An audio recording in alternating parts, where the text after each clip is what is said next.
In this lecture, I am going to discuss on the data, different types of data. Yes, starting class onwards, I am telling the what is data and what is information. Data is nothing but you are just collecting the facts. This is basic details. Take example, if any customer approaching you to satisfy the requirements, then what you are going to do? First thing, you are collecting the data from the customer, right? That is the example of data. If you process the data, then it is called information. Okay. And in this somewhat terminologies are there. First one, observation. Second one, data sampling. Third one, data set. And fourth one, prediction. What is observation? Yes, you need to observe the data, how data is flowing, and based on the data only we'll see. Suppose if you want to process the data, then complete information should be there, right? If you don't have the proper thing, know what you will do? That is called incomplete data. Then you need to collect some more details from the customer. That's why in this scenario we need to observe the data, whether it's satisfying or not, whether proper conditions are meeting or not according to the customer requirement. Yes, that's absolutely the basic requirement in processing. And next one is data sampling. Yes, you need to sample that data. Take example of probability and statistics. You need to collect the data by sampling the data, because if you throw a dice, then it should come either head or tail, right? You need to take some important data. So much data is there, right? And plenty of data exists in the market. Then what you need to do? You need to pick up the necessary data. You need to sample the data. Some wastage of data is there. Then what you are going to do? You need to keep aside and take the necessary data. That is sampling of data. And what is data set? Take any data set like weather nominal or something, or breast cancer attribute, or data set. Everything should be supported with the data.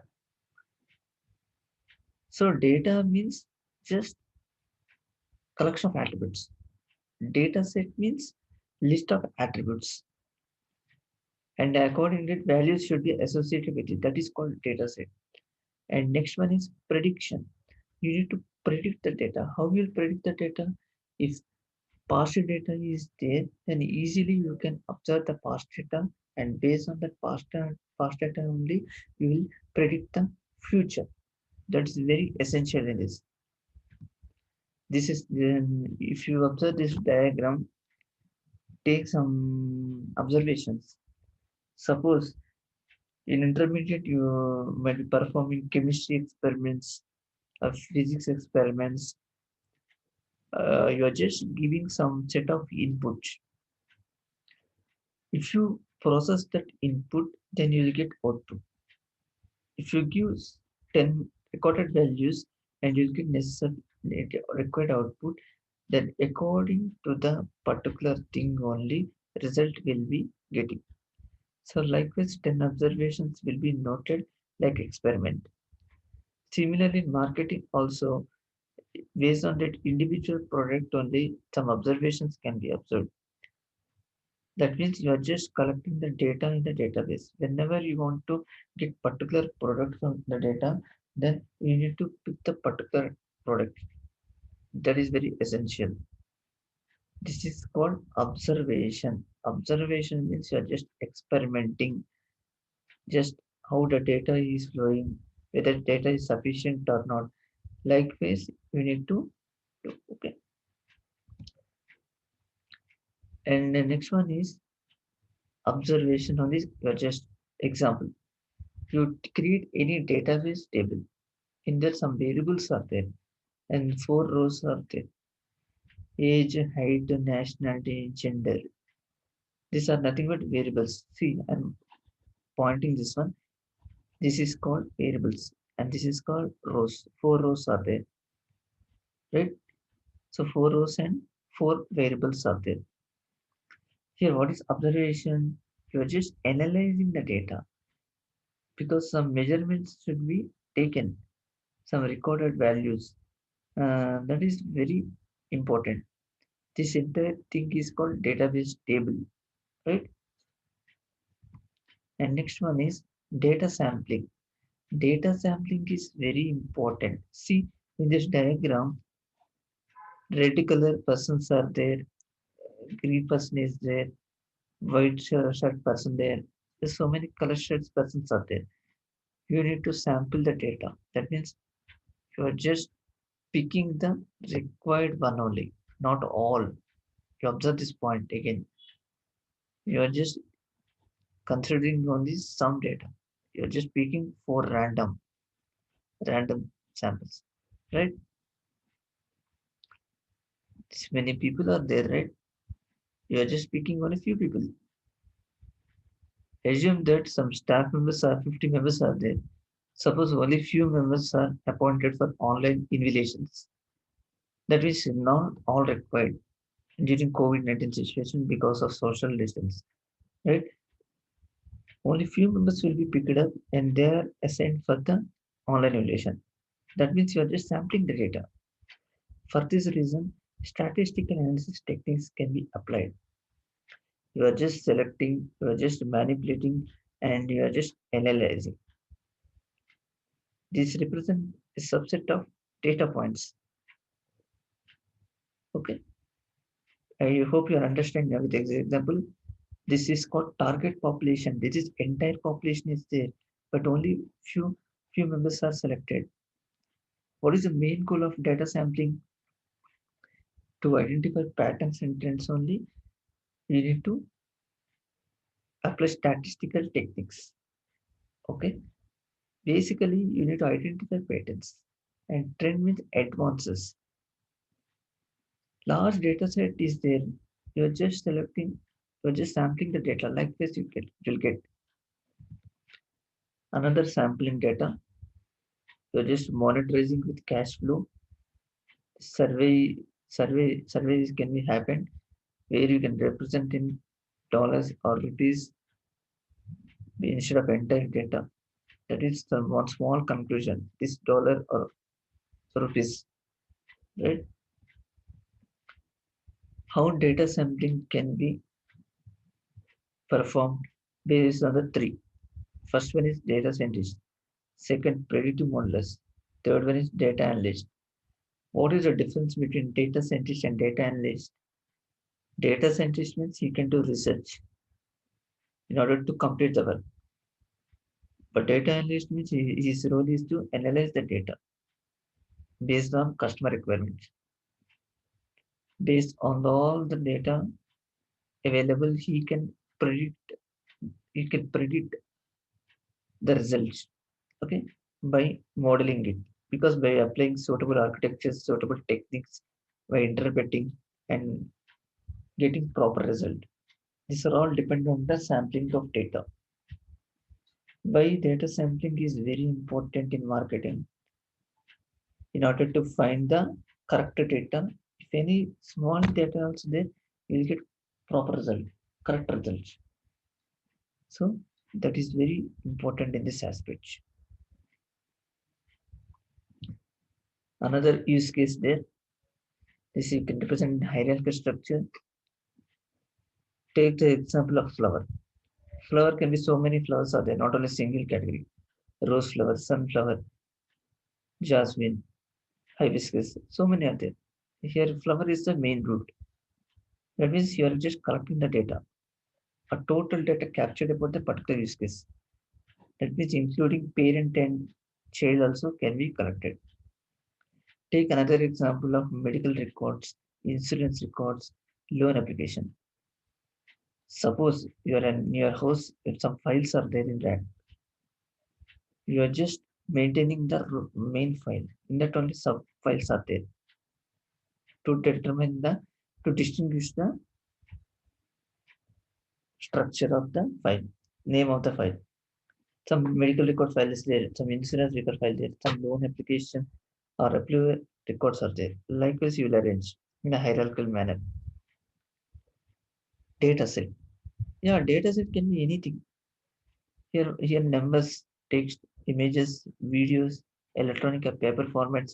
This assume that it is some computer machine having that separate software.